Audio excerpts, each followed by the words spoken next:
আসসালামু আলাইকুম। শুরু করতে যাচ্ছি প্রণয়ের ঘোর রাত পর্ব সংখ্যা 6। সকালটা ছিল কুয়াশায় মোড়ানো। জানালার ফাঁকা গলে আসা ঠান্ডা বাতাস মায়ের গায়ে কাঁপুনি ধরিয়ে দিল। ঘুম ভাঙতে সে অনুভব করল চারপাশটা যেন এক অদ্ভুত নিস্তব্ধতায় আচ্ছন্ন। মায়া চোখ মেলে চারপাশে তাকালো। জানালার ওপাশে ধূসর কুয়াশার পর্দা নেমে এসেছে। হালকা শীত হাওয়া ভেতরে ঢুকে তাকে আবারও গুটিয়ে নিল চাদরে। গা শিউরে ওঠায় সে অনিচ্ছা সত্ত্বেও নিজেকে চাদরে ঢেকে ফেলল। আজকের সকালটা অন্যরকম, এটা মায়া সঙ্গে সঙ্গে টের পেল। পরিবেশে একরকমের গুমট ভাব ছড়িয়ে আছে, যা তাকে অস্থিরতায় ফেলছে। সূর্যের আলো একবার ঘরের ভেতরে এসে উজ্জ্বল করে তুলছে, আবার হঠাৎ করে মেঘের আড়ালে মিলিয়ে যাচ্ছে। না, এভাবে শুয়ে থাকলে চলবে না, মায়া নিজের মনে ভাবল। সে ধীরে ধীরে বিছানা ছেড়ে নামল। মখমলের চাদর গায়ে জড়িয়ে জানালার পর্দা সরিয়ে পাশে আরেকটা জানালা খুলে দিল। মুহূর্তের মধ্যে উত্তরের হাওয়া এসে তাকে আষ্টে পৃষ্ঠে জড়িয়ে নিল। হাই তুলে জানালা দিয়ে নিচে তাকাতেই তার মনে পড়ে গেল গত রাতের কথা। মনে পড়তেই গা শিউরে উঠল। আমি জ্ঞান হারানোর পরে ভাই আমার সঙ্গে কিছু করেছে নাকি? রাতে আমাদের মাঝখানে আরও কিছু হয়েছে? উফ, কিছু মনে করতে পারছি না, মাথাটা ভারী হয়ে যাচ্ছে। মায়া মাথায় হাত দিয়ে আয়নার দিকে এগোতে লাগলো। আয়নায় নিজেকে দেখে হঠাৎ থ হয়ে গেল সে। এ কি, আমি তো এই জামাটা কালকে পরিনি। কাল তো আমি নীল কালারের জামা পরেছিলাম, তারপর বৃষ্টিতে ভিজেছিলাম। তাহলে আমার জামা বদলালো কে? মায়ের বুক ধরফর করতে লাগলো। ভয় যেন আস্তে আস্তে গ্রাস করে নিয়েছে তাকে। কাল কৌশির ভাই আমার সঙ্গে কোনো উল্টাপাল্টা কাজ করেনি তো? তার এমন ভাবনা ভেদ করে দরজা খুলে ভেতরে এলেন সালমা বেগম, হাতে একটা কাপ ধোয়া ওঠা চা। মুচকে এসে বললেন, আমি জানি তুমি কি নিয়ে ভাবছো। চিন্তা করো না, কিছুই হয়নি। কাল তোমার ভেজা জামা আমি বদলে দিয়েছি আর নতুন জামা পরিয়েছি। বাহ, মানতেই হবে, ছেলেটা তো বেশ বুদ্ধিমান আর স্মার্টও বটে। সে তো আমাকে বলেছিল তুমি ঘুম থেকে উঠেই যেন আমি সব বলে দিই, না হলে নাকি আবার তুমি উল্টাপাল্টা চিন্তা করবে। দেখো, ছেলেটার কথা তো একই হয়ে গেল। তুমি ঠিকই তাই ভেবে ঘাবড়েছিলে, তাই না? সালমা বেগম এইসব বলতে বলতে চায়ে চিনি মিশাচ্ছিলেন। মায়া এতক্ষণে একটা ব্যাপারে ঘাবড়েছিল, সেটা কেটে যেতেই যেন আবারও বড় চিন্তা মাথায় পড়ে গেল। বিড়বিড় করে বলল, না মানে আসলে ব্যাপারটা হলো। অমনি সালমা বেগম আবার বলে উঠলেন, হয়েছে, আমি এবারই কাজের লোক, আমাকে এত সাফাই দিতে হবে না।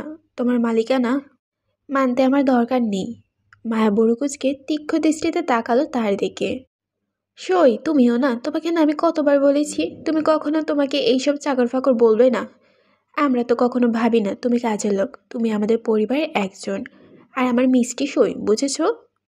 আমার জন্মের আগে আমার দাদা দাদি মারা গেছেন, কিন্তু তাদের অভাবটা তুমি কোনোদিনই আমাকে বুঝতে দাওনি সই। এক মুহূর্ত থেমে মায়া মিষ্টি করে হেসে আবার বলল, you are my close friend. Salma Begum বলে উঠলেন, হয়েছে বাবু, এত ইংরেজি আমি বুঝি না। আমাকে নিয়ে চিন্তা করতে হবে না। কালকে রাতের ব্যাপারে আমি কাউকে কিছু বলবো না। তবে একটা কথা মনে রেখো, ছেলেটা তোমাকে সত্যিই ভালোবাসে, আর আমিও জানি তুমিও তাকে ভালোবাসো। মনে রেখো আমার কথাগুলো। ভালোবাসা এক বিস্ময়কর রহস্য, কখনো তা মানুষের ভেতর থেকে ভেঙে দেয়, ধ্বংস করে ফেলে সব স্বপ্ন। আবার কখনো নিস্তেজ প্রাণ নতুন করে বাঁচতে শেখায়। চোখের প্রতিটা অশ্রুদানা জন্ম দেয় সেই ভালোবাসা মাঝে মাঝে। মায়া কতটা ভয়ঙ্কর হতে পারে, ভালোবাসা যতটা সুন্দর, মায়া আঁকড়ে ধরা ততটাই নির্মম। চা রেডি আছে, খেয়ে নিও।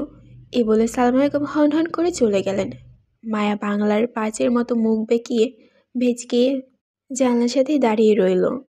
কি বলে গেল আমার সই আমাকে? আর এত কিছু কিভাবে জানলো? সব কিছু ছেড়ে দিলাম। কৌশিক ভাই আমাকে সত্যি ভালোবাসে, এটা তো এত জোর দিয়ে কিভাবে সে বলল?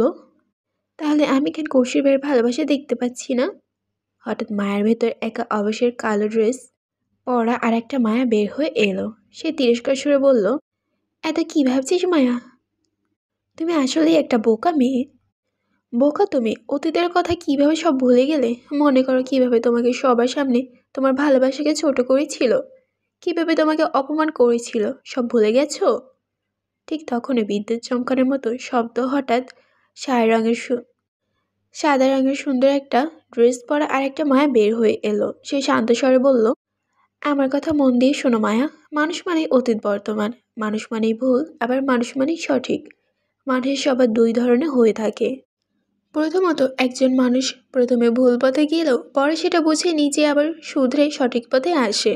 দ্বিতীয়ত, কেউ প্রথমে ভালো পথে গিয়ে সঙ্গী টানলে কিংবা নিজের কারণে ভুল পথে যায়। এমন অতীত কারো না কারোই থাকে।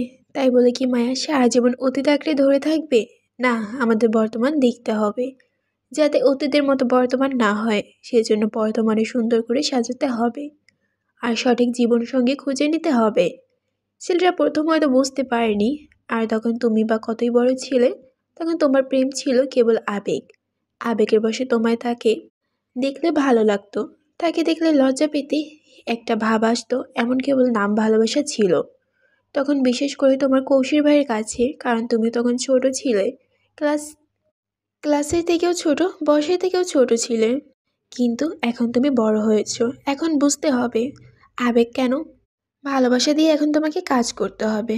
আগে কেন কৌশি ভাই তোমাকে ভালোবাসেনি আর এখন কেন ভালোবাসছে, এগুলো তোমাকে বুঝতে হবে। অনেক হয়েছে, অন্তত একটা সুযোগ তো তুমি দাও, তাই না? আর যাকে তুমি ভালোবাসো তার উপর তুমি এমন করে অভিমান করে থাকতে পারবে? সাদা ড্রেস পরা মায়ের কথা থামতে না থামতেই কালো ড্রেস পরা মায়া তাচ্ছিল্য সুরে বলে উঠল, ও তুমি আর তোমার ভালোবাসা, ছি। মায়া, ওর কথা তুমি শোনো না, তুমি আমার কথা শোনো। যে যেমন তার সাথে তেমন ব্যবহার করতে হয়। তুমি তখন ছোট ছিলে বলে কি কেউ তোমাকে ভালোবাসবে আর তুমি সেটা গ্রহণ করবে না, আর তুমি যাকে ভালোবাসবে সে সেটা ছোট করে দেখবে? এটা মানা যায়? সাদা ড্রেস পরা মায়ের সঙ্গে সঙ্গে প্রতিবাদ করলো, না মায়া, তুমি ওর কথা শুনবে না। না মায়া, তুমি এই সাদা ড্রেস পরা মায়ের কথা শুনবে না, তুমি আমার কথা শোনো মায়া। না মায়া, আমারটা শোনো, বলছি না, আমারটা শুনবে।